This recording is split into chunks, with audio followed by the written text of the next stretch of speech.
안녕하세요. 터닝나우입니다. 숨 쉬는 것만으로 몸이 망가질 수 있다. 음식만큼 중요한 것이 공기다. 밥은 하루 3번만 먹지만 공기는 1분 1초 쉬지 않고 들이마시기 때문이다.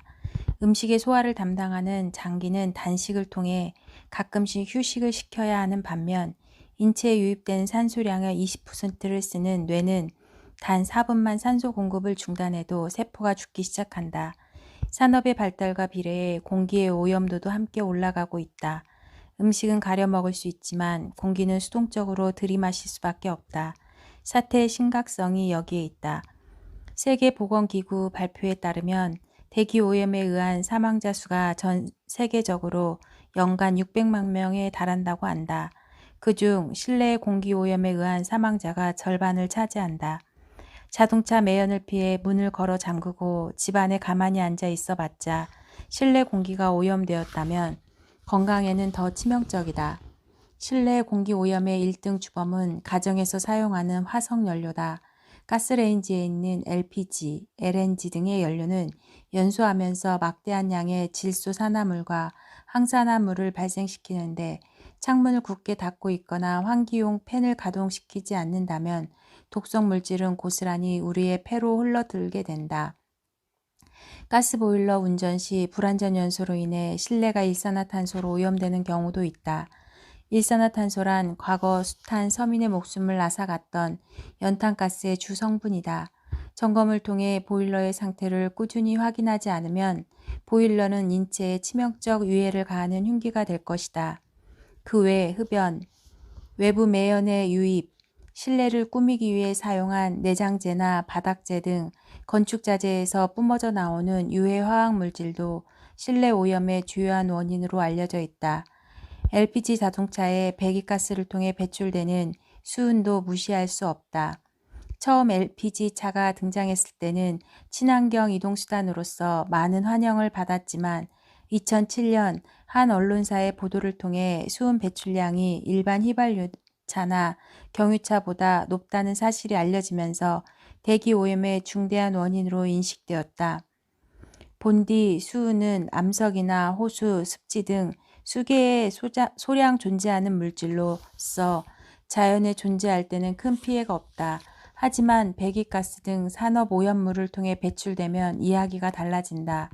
공장 굴뚝에서 뿜어져 나온 수은은 흙, 하천, 공기 중으로 스며들어 메틸수은으로 번질된다.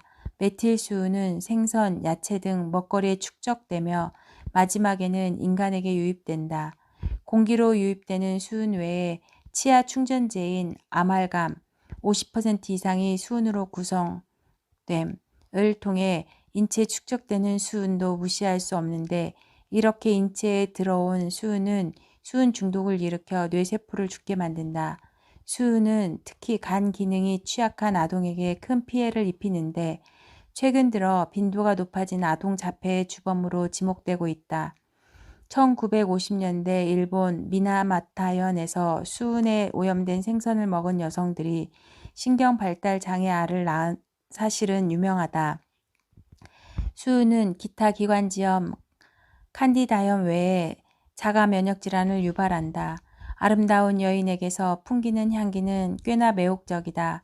하지만 그녀가 뿌린 향수의 원료가 화학 합성물이라는 것을 아는 사람은 그리 많지 않다. 과거 귀족의 전유물이었던 향수가 대중화된 것은 19세기 중엽이다. 값비싼 천연재료 대신 화학 합성 향료가 개발되면서 일반 서민들도 손쉽게 향기를 즐길 수 있게 되었지만 환상적인 향기의 이면에 실내 공기오염이라는 그림자를 달고 다니게 되었다.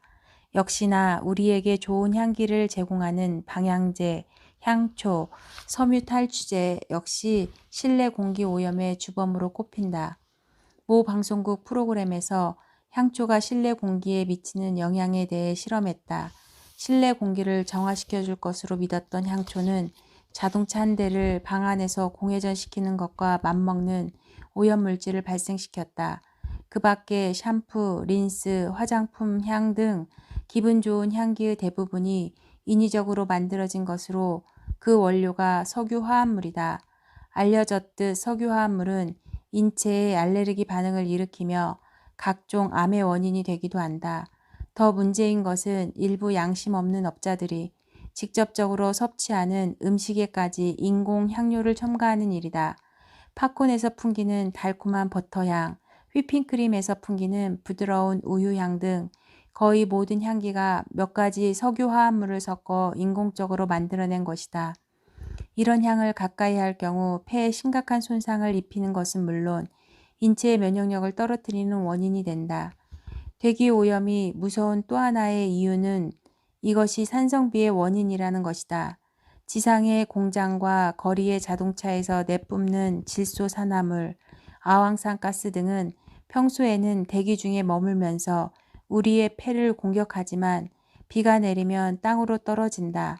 미세먼지가 포함된 비는 산성을 띠게 되는데 산성도가 pH 5.6 이하로까지 내려가기도 한다. 산성비는 금속이나 건축물을 부식시키고 하천과 호수의 생태계를 교란시킨다. 직접적으로 산성비를 맞은 식물은 누렇게 고사하며 동물은 피부에 해를 입는다. 또한 산성비는 땅 자체를 산성으로 바꿔 우리가 먹는 채소의 미네랄 양을 저하시키며 정상적인 성장을 방해하기도 한다. 지상으로부터 25에서 30km 사이에 있는 오존층은 태양으로부터 날아오는 유해한 자외선을 차단하는 등 지구의 온도를 고르게 유지하는 결정적인 역할을 한다. 하지만 이런 오존층이 대기 오염 원인 질소산화물, CFC 등에 의해 파괴되고 있다. 지구온난화는 식물의 서식지를 파괴하는 것은 물론 사막화를 앞당기고 해수면을 상승시켜 이상기후를 불러일으킨다. 이처럼 대기오염은 생태계를 교란시키지만 직접적으로 인체 호흡기와 심혈관계의 자율신경을 손상시키며 인체의 면역력을 저하시키고 혈액의 점도를 높인다. 우리 몸은 이런 상태를 극복하기 위해 막대한 효소를 사용하게 되는데 몸에 비축해둔 효소가 넉넉하다면 문제가 없겠지만 소화작용에 이미 효소를 많이 빼앗긴 경우 더러운 피는 그대로 몸을 돌다가 대사질환을 일으키는 원인이 된다.